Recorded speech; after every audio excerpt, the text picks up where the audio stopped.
Di antara semua sholat subuh, sholat zuhur, sholat maghrib, sholat isya, sholat tarawih, sholat yang disebutkan dalam 5 waktu itu, sholat apa yang ada disebutkan secara spesifik dalam Al-Quran? Ada sholat zuhur. Karena gak ada yang jawab, saya jawab sendiri aja lah. Sholat zuhur tak ada. Sholat asar, sholat maghrib, sholat isya. A'udzubillahi minasyaitonirrajim. Aqimis salata liduluki syamsi ila ghasaqil laili wa qur'anal fajr. Inna qur'anal fajri kana mashhuda. Macam-macam terpaksa. Jadi dalam ayat itu disebutkan, dirikanlah sholat ketika matahari tergelincir sampai masuk malam. Wa Qur'anal fajri, Quran fajri, diterjemahkan orang Quran di waktu fajar, padahal yang dimaksud dengan Qur'anal fajri itu adalah sholat subuh. Kenapa sholat subuh itu disebut dalam Al-Quran secara spesifik? Karena ayat Al-Quran dibaca yang paling panjang di antara 5 sholat adalah sholat subuh. Tahajud juga ada disebut, Pak Ustaz. Wa minal laili, dari sebagian malam, fatahajjad, bertahajudlah kamu.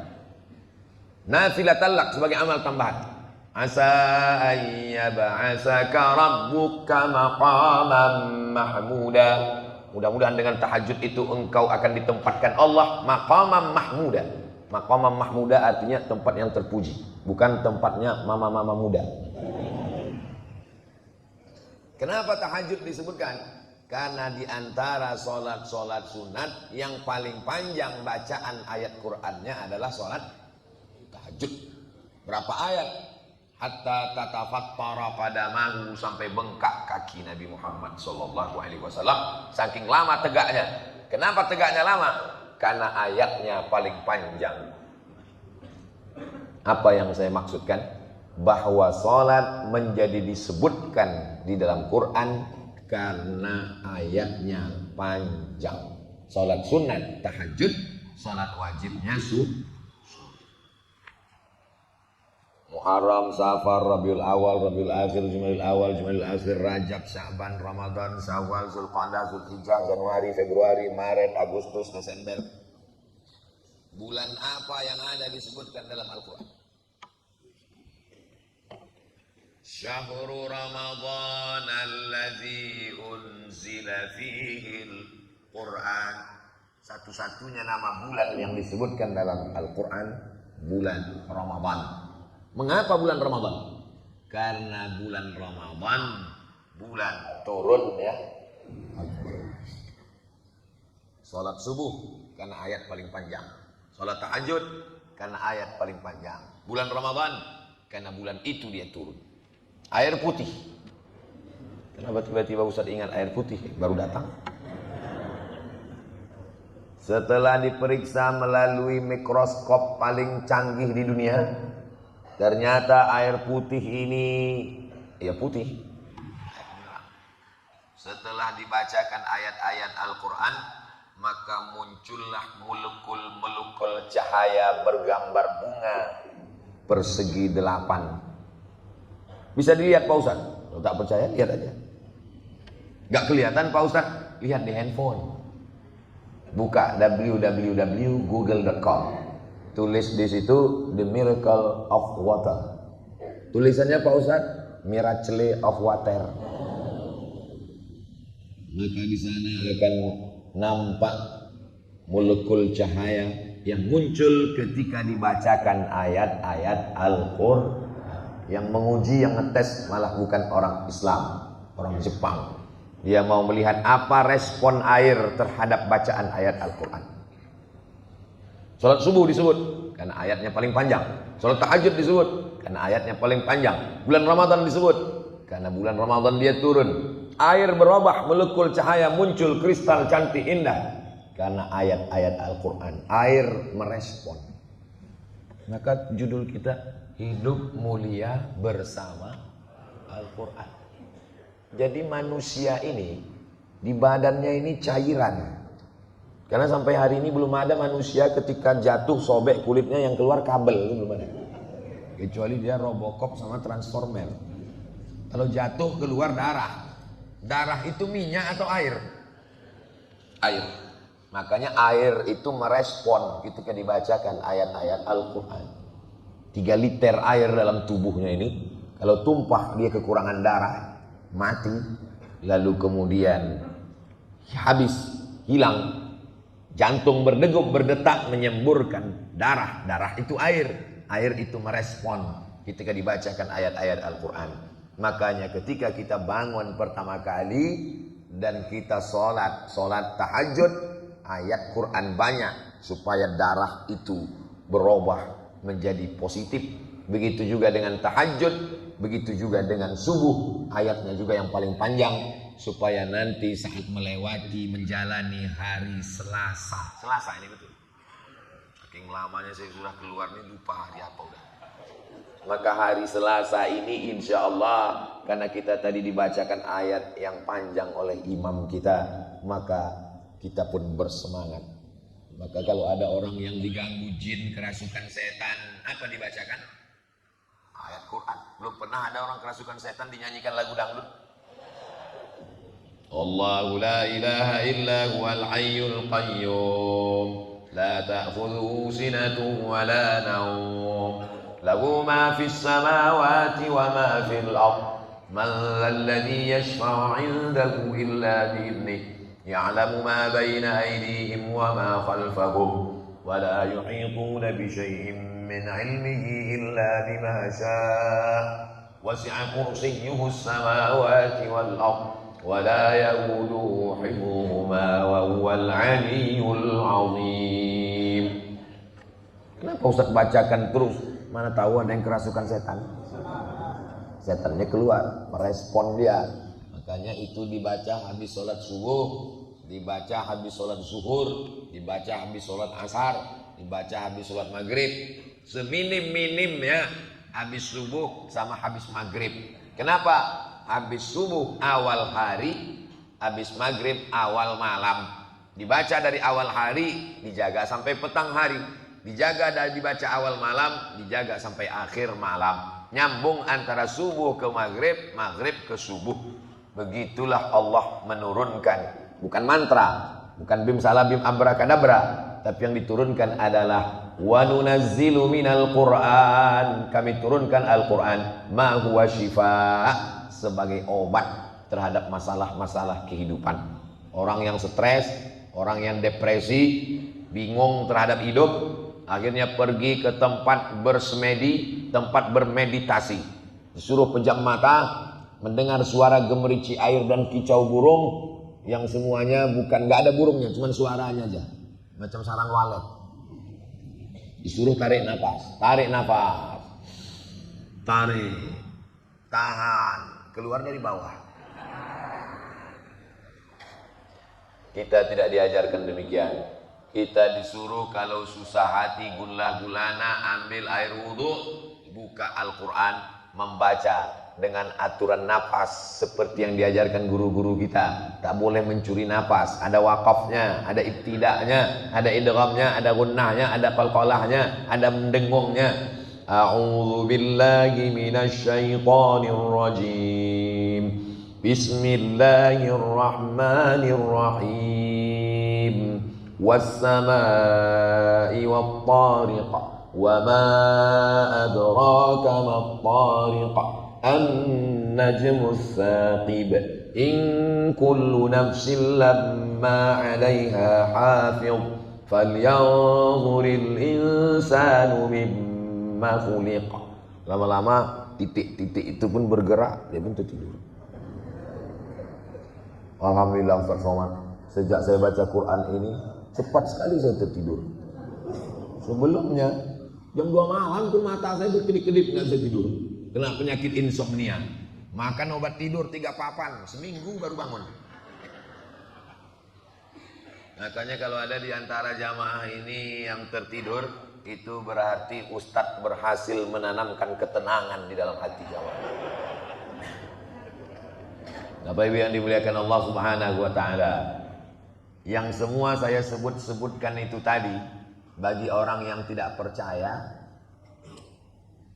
biasa-biasa aja kata dia. Tapi bagi orang yang rasional, dia mau minta, mana bukti rasionalnya bahwa kalau kita bersama Quran itu kita akan mulia. Ada orang dimuliakan pakai jas, pakai dasi, orang kaya, terhormat, mulia, pejabat. Kita semua kagum, respek. Tiba-tiba besok pagi tak ada satupun yang hormat kepada dia. Kenapa? Karena mabuk masuk comberan. Al-Quran sudah ngasih tahu, innamal khamru wal maisir wal ansab wal azlam, sesungguhnya khamar, judi, menyembelih binatang itu berhala, mengundi nasib, rijsun najis min amali syaitan, perbuatan setan, fajtanibu, jauhi. Apakah khamar itu dilarang hanya dalam agama Islam? Saudara kita yang ada di Papua, Muslim minoritas, mengeluarkan perda, peraturan daerah tidak boleh mabuk sembarangan. Kalau kita memang nggak boleh mabuk sama sekali, mereka boleh mabuk, tapi ada jam-jam tertentu. Kalau kita nggak boleh mabuk sama sekali.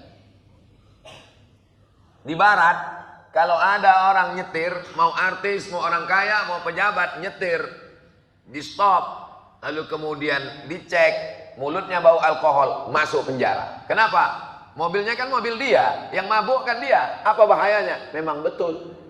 Apa salah saya? Mobil-mobil saya, minuman-minuman saya, yang mabuk kan saya. Apa urusan saya? Memang betul. Tapi kalau mobil kau melintang di jalan tol, semua orang mati. Efeknya kepada orang lain. Jadi kalau orang Islam yang bertanya, jawabannya ada. Kalau orang tidak Islam yang bertanya, jawabannya jelas. Maka dengan turunnya Al-Quran, mulialah manusia, tidak jatuh dalam khamar. Khamar itu di Arab itu murah sekali anggur. Waktu saya kuliah di Mesir, musim panas, anggur itu sekilo cuma 2 pon. 1 pon 2.000 rupiah. 2 pon berarti 4.000 anggur yang kecil-kecil yang mahal kalau dijemur kering jadi kismis zabib itu. Pulang saya tahun 2002, lihat orang jual jambu pinggir jalan, saya tanya, berapa? 25.000. Anggur 4.000, jambu 25.000. Gemah ripah loh jenawi, tongkat dan batu jadi tanaman, untayan zamrud katulistiwa. Apa maknanya? Padahal gurun pasir, kering kerontang, panas, murah sekali buah-buahan. Jadi anggur itu saking banyaknya dimasukkan ke dalam kotak kayu zaman dulu, diinjak rame-rame, yang busuk-busuk itu diinjak, lalu kemudian ditampung. Setelah ditampung, disaring, dibiarkan selama seminggu melalui proses fermentasi, maka jadilah dia khamar. Cairan anggur boleh diminum, tapi kalau sudah melewati fermentasi seperti air tape dia, maka jatuh jadi haram karena di dalamnya sudah mengandung alkohol.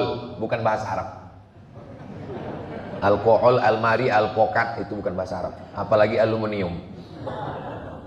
Dia zat yang muncul dengan sendirinya karena proses fermentasi, itulah menyebabkan dia haram. Jadi di dalam Al-Quran itu yang ada disebutkan khamar. Khamar itu cairan anggur. Bagaimana dengan ganja? Bagaimana dengan sabu? Bagaimana dengan opium? Tidak ada disebutkan dalam Quran. Lalu pengambilan dalil hukumnya jadi haram bagaimana? Quran, dalam Quran tak ada. Hadis, dalam hadis tak ada. Ijma, dalam ijma tak ada. Yang 4 namanya qiyas, bukan kisos. Qiyas menetapkan sesuatu yang belum ada hukumnya kepada sesuatu yang sudah ada hukumnya dengan melihat persamaan antara keduanya. Yang sudah ada hukumnya cairan anggur, yang belum ada hukumnya ganja. Melihat persamaan antara keduanya, sama-sama menghilangkan akal. Orang kalau sudah minum khamar, pulang dia ke rumah, tak bisa dibedakannya mana bininya, mana bini tetangganya. Orang kalau sudah pakai ganja, maka fly hanya terbang ke awan. Alah, Ustaz kayak pernah aja kata yang nyoba. Kata orang yang sudah mencoba, ingin juga mabuk, mau beli ganja tak ada uang, mau beli sabu nggak ada uang, mau beli narkoba nggak ada uang, akhirnya dibelilah kopi dicampur dengan spiritus, diminum, alhamdulillah mati, bukan mabuk. Karena kadar yang bisa memabukkan paling tinggi 20%. Saya pergi ke mall, saya cari yang tempat barisan jual minuman keras, saya cek satu-satu. 5%. Oh, 2%. Paling tinggi 20%. Mereknya nggak boleh sebut, nanti dia iklan gratis. Lewat dari 20%, takarannya tidak sesuai, namanya miras oplosan, diminum, mati. Dunia tak dapat, akhirat melayang. La yazni zani hina yazni wa huwa mu'min. Orang berzina tidak akan berzina kalau ada iman dalam dirinya. Wa la yashribu syaribu hina yashrabu wa huwa mu'min. Orang yang minum khamar tak akan minum khamar kalau ada iman dalam dirinya. Wa la yasriqu sariqu hina yasriqu wa huwa mu'min. Orang yang mencuri tak akan mencuri kalau ada iman dalam dirinya. Maka orang yang mabuk, orang berzina, orang mencuri berarti imannya lepas. Hadis ini diriwayatkan oleh Abdullah bin Abbas. Datanglah muridnya namanya Ikrimah. Siapa nama periwayat hadis tadi? Memang kalau belum sarapan susah ingat memang. Datanglah muridnya namanya Ikrimah. Wahai guruku Abdullah bin Abbas. Iya. Katanya orang yang mabuk imannya lepas, orang yang mencuri imannya lepas, orang yang berzina imannya lepas. Betul. Apakah iman itu bisa lepas dari badan? Abdullah bin Abbas menjawab dengan bahasa tubuh. Syabbaka baina asabi'ihi, dijalinnya jari jemarinya. Thumma naza'ahu, dilepaskannya. Hakadha yunza'ul iman. Beginilah iman itu lepas dari badan. Ketika orang sedang mabuk, beginilah iman itu lepas dari badan. Hina taba, ketika dia bertobat, iman masuk lagi ke dalam. Saat dia mabuk, lepas iman keluar dari badan. Jadi kalau ada orang mabuk, sakau, narkoba, ganja, mati, imannya dalam keadaan lepas, masuk neraka jahanam, khalidina fiha abada. Kehormatan dunia hilang, kehormatan akhirat melayang. Allah Subhanahu wa taala memberikan kemuliaan pada kita. Jangan hilangkan kemuliaan dengan perbuatan yang diharamkan Allah dalam Al-Qur'an. Subhanalladzi asra bi'abdihi laylan minal masjidil haram. Al-masjidil haram, masjid yang mulia. Tanah haram, tanah yang mulia. Khamar haram, khamar yang mulia. Haram itu diambil dari kata hurmatun. Hurmatun artinya kehormatan, kemuliaan, keagungan. Al-Masjidil Haram, masjid yang mulia.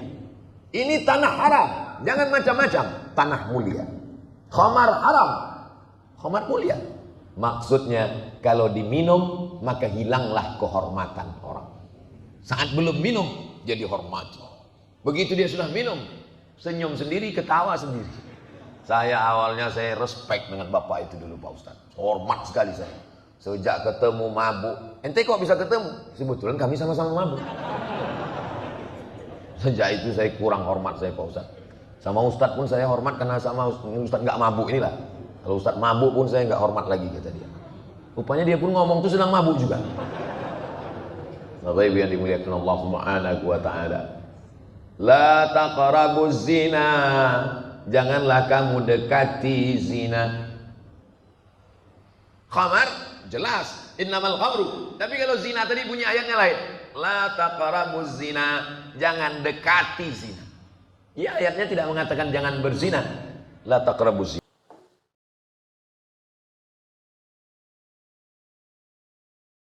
Jangan lupa like, comment, and subscribe.